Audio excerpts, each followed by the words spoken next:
Hi viewers, welcome to our channel. ప్రస్తుతం మనతో పాటు దామ బాలాజీ గారు సీనియర్ జర్నలిస్ట్ ఉన్నారు. వారితో ఒకసారి మాట్లాడదాం. సార్ నమస్కారం సార్. నమస్తే. సార్ అధికారం కోల్పోయాక ఇద్దరు కేసీఆర్ గారు అండ్ అక్కడ జగన్మోహన్ రెడ్డి గారు ఇద్దరు కూడా ఇబ్బందులు ఎదుర్కొంటున్నారు, మనం చూస్తూ ఉన్నాం. అయితే ఇప్పుడు వీళ్ళిద్దరూ కలిసి పోరాటం చేయబోతున్నారు, ఇద్దరు సీఎంల పైన అంటున్నారు. మరి ఇద్దరు కలిస్తే ఏ విధంగా ఉంటుంది, మరి ఇద్దరు కలిసి ఎటువంటి వ్యూహాలతో చంద్రబాబు నాయుడు గారిని అండ్ రేవంత్ రెడ్డి గారిని ఎదుర్కొంటారు సార్, మీరేం చెప్తారు?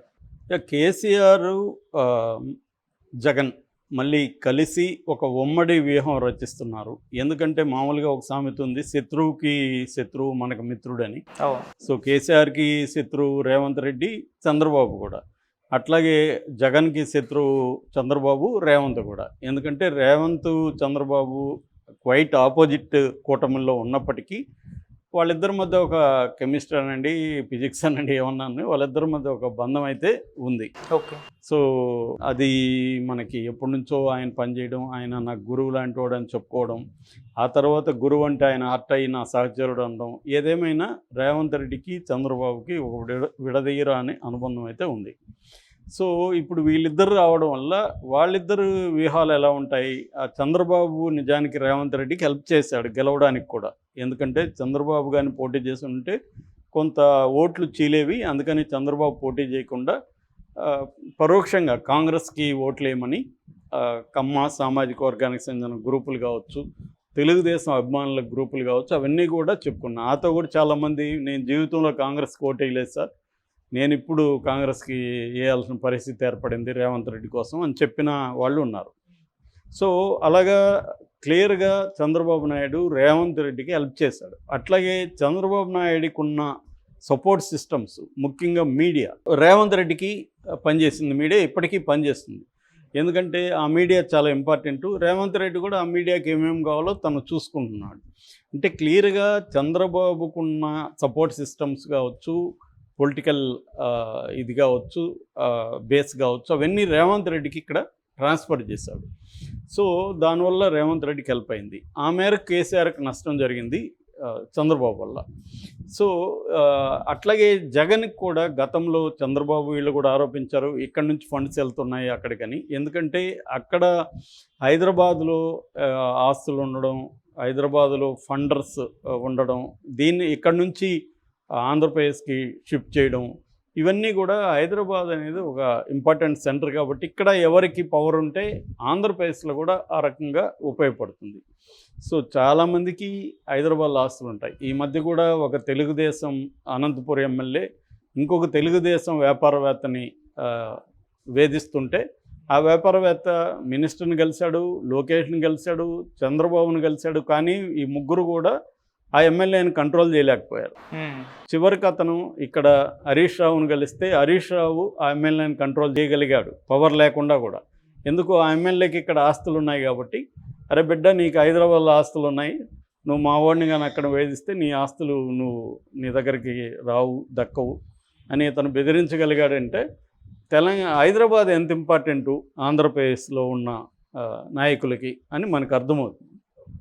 ఇది ఎందుకంటే నేను దగ్గరగా చూసిన ఒక పంచాయతీ. సో ఇలాంటి బోల్డ్ ఉంటాయి. అందుకని ఇప్పుడు ఏంటంటే జగన్ కేసీఆర్ ఒకటి అవ్వాల్సిన పరిస్థితి వాళ్ళకి ఏర్పడింది. మామూలుగా వీళ్ళ మధ్య కూడా విభేదాలు ఉన్నాయి, బట్ ఫ్రెండ్షిప్ ఉంది. అందుకని జగన్ ఇక్కడ రేవంత్ రెడ్డి గెలిచినా కూడా జగన్ అతనికి ఫోన్ చేసి అభినందించడం కానీ ఏమీ చేయలేదు. ఇక్కడికి వచ్చినా కూడా కలవడానికి కనీసం ఒక పక్క రాష్ట్ర ముఖ్యమంత్రిని కలిస్తే మంచిది అనేది కూడా జగన్ ఆలోచించలేదు. సో కానీ ఇక్కడ కేసీఆర్కి హెల్త్ బాగాలేనప్పుడు అది పనిగా జగన్ వచ్చి ఆయన్ని పరామర్శించాడు. కేసీఆర్ కూడా జగన్కి చాలా ఇంపార్టెన్స్ ఇవ్వడం, ఈవెన్ కేటీఆర్ కూడా నా బ్రదర్ అని చెప్పడం, ఇలాగా మనం చూస్తున్నాం. ఎందుకంటే వీళ్ళ మధ్య ఒక ఫ్రెండ్షిప్ అయితే ఉంది. జగన్ కూడా కేసీఆర్ని ఇబ్బంది పెట్టకుండా విభజన హామీలకు సంబంధించి కూడా ఎక్కడ గొడవ చేయకపోవడం, ఇవన్నీ మనం చూసాం. ఈ కాంటెక్స్లో ఇప్పుడు ఏంటంటే జగన్కి అక్కడ చాలా ఇబ్బందులు ఉన్నాయి, ఇక్కడ కూడా కేసీఆర్కి కూడా చాలా ఇబ్బందులు ఉన్నాయి. వీళ్ళిద్దరి లైఫ్లో కూడా, పొలిటికల్ లైఫ్లో ఇటు జగన్ని ఇటు కేసీఆర్ని చూసుకుంటే ఇది వర్స్ట్ క్రైసిస్ అని చెప్పొచ్చు. కేసీఆర్కి కూడా తన పొలిటికల్ లైఫ్లో ఎప్పుడు కూడా ఇంత క్రైసిస్ ఆయన ఎదుర్కోలేదు. కూతురు 5.5 ఇయర్స్గా జైల్లో ఉంటే ఆయన ఏమీ చేయలేకపోయాడు. ఇక్కడ కూడా చాలా ఘోరమైన పరిస్థితులు ఉండి కేసులు పెడుతున్నా, ఏమి చేస్తున్నా ఆయన ఏమి చేయలేకపోయాడు. ఒక పక్క మోడీతో ఆయనకు సంబంధాలు పోయినాయి, ఆ కూటమితో ఎవరితో సంబంధాలు లేవు. సేమ్ వీళ్ళిద్దరి సిచ్యువేషన్ జగన్కి కూడా అది. జగన్కి గతంలో మోడీ సపోర్ట్ ఉండేది, ఇప్పుడు జగన్కి మోడీ సపోర్ట్ లేదు, వేరే కూటమిలు లేదు. ఇద్దరు కూడా ఒంటరిగాళ్ళు అని చెప్పచ్చు. పొలిటికల్గా ఇద్దరు కూడా వాళ్ళ నిర్ణయాల వల్లనే వాళ్ళు ఒంటరులు అయిపోయారు. సో దానివల్ల ఇవాళ ఒకేసారి వీళ్ళు కేంద్రంతో పోరాడాల్సిన పరిస్థితి ఉంది, ఇటు రాష్ట్రంలో పోరాడాల్సిన పరిస్థితి ఏర్పడింది. ఎప్పుడైనా పొలిటికల్ లీడర్స్, పొలిటికల్ పార్టీలు ఎక్కువ కాలం బతకాలంటే వాళ్ళకి సపోర్ట్ సిస్టమ్స్ అవసరం, తగిన వ్యూహాలు పన్నడం అవసరం. అది కూడా నేను వ్యూహము ఎత్తుగళ్ళ గురించి చాలాసార్లు చెప్తుంటా. ఎత్తుగళ్ళు అంటే షార్ట్ టర్మ్లో వేసే ప్లాన్స్, వ్యూహం అంటే లాంగ్ టర్మ్కి వేసే ప్లాన్స్. ఈ ఎత్తుగడలు వ్యూహం అనేది చాలా ఇంపార్టెంట్. మనకు కానీ కమ్యూనిస్ట్ పార్టీల్లో చూస్తే వాళ్ళు వ్యూహం ఎత్తుగడలని డాక్యుమెంట్స్ ఉంటాయి వాళ్ళకి సపరేట్గా. అలాగా వీళ్ళకి కూడా అది ఇప్పుడు వీళ్ళిద్దరు కలిసి ప్రజెంట్ ఎలా ప్లాన్ చేసుకోవాలి, లాంగ్ టర్మ్లో ఇద్దరి మధ్య ఎలా ఉండాలి అనేది వీళ్ళిద్దరు కలిసి ప్లాన్ చేస్తున్నారు. సో దానికి సంబంధించి నిధులు ఒకటి పరస్పరం సహకారం చేసుకోవడం, అట్లాగే సపోర్ట్ సిస్టమ్స్. కేసీఆర్కి అక్కడ కొంత ఫ్యాన్ బేస్ ఉంది, ఆల్రెడీ కేసీఆర్ పార్టీ కూడా అక్కడ నిర్మించి బీఆర్ఎస్ని అక్కడ కొంతమందిని పెట్టాడు కూడా గతంలో. సో అట్లాగే జగన్ అభిమానులు కొంతమంది కాంగ్రెస్లో కూడా ఇక్కడ ఉన్నారు, తర్వాత ఇక్కడ కూడా జగన్ అభిమానులు కొంతమంది ఉన్నారు. జగన్ అభిమానించే సీమాంధ్రులు ఇక్కడ కూడా పాపులేషన్ ఉంది. సో ఇలాగా వీళ్ళిద్దరూ కలిసి ఒక వ్యూహం రచించే ప్లాన్లో ఉన్నారు. ఎందుకంటే కేసీఆర్ని మనం తక్కువ అంచనా వేయలేం, ఆయన వ్యూహకర్తల్లో వన్ ఆఫ్ ద బెస్ట్ అని చెప్పొచ్చు. కేసీఆర్ లేకపోతే తెలంగాణ సాధించేది చాలా అసాధ్యమే అయి ఉండేదని అందరికీ తెలుసు. ఎందుకంటే ఆయన వేసిన వ్యూహాలు, లాబింగు ఇవన్నీ పనిచేస్తాయి. ఆయన వైలెంట్గా ఉద్యమం చేయకుండా విత్ ఇన్ ద డెమోక్రసీ దీంట్లో లాబింగ్ మీద, వ్యూహాల మీద ఆధారపడి ఆయన చేయగలిగాడు. అది మామూలు విషయం కాదు. ఎందుకంటే ప్రపంచవ్యాప్తంగా ఇలాంటి ఉద్యమాలను ఆయన చాలా అద్భుతంగా స్టడీ చేశాడు.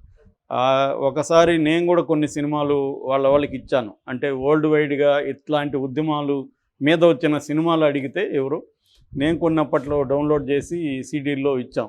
అంటే అంతగా మెటికులస్గా ఆయన స్టడీ చేశాడు. సో స్టడీ చేసి ఆయన వ్యూహాలని రూపొందించి చేయగలిగాడు. అలాంటిది ఇవాళ క్రైసిస్ ఉన్నంత మాత్రాన, ఓటమి వాళ్ళకి ఎదురైనంత మాత్రాన వాళ్ళని ఏదో ఇంక అయిపోయింది కేసీఆర్ పని, అయిపోయింది జగన్ పని అని చెప్పడానికి లేదు. జగన్కి కూడా బేస్ ఉంది, 40% ఓట్ల షేర్ ఉంది.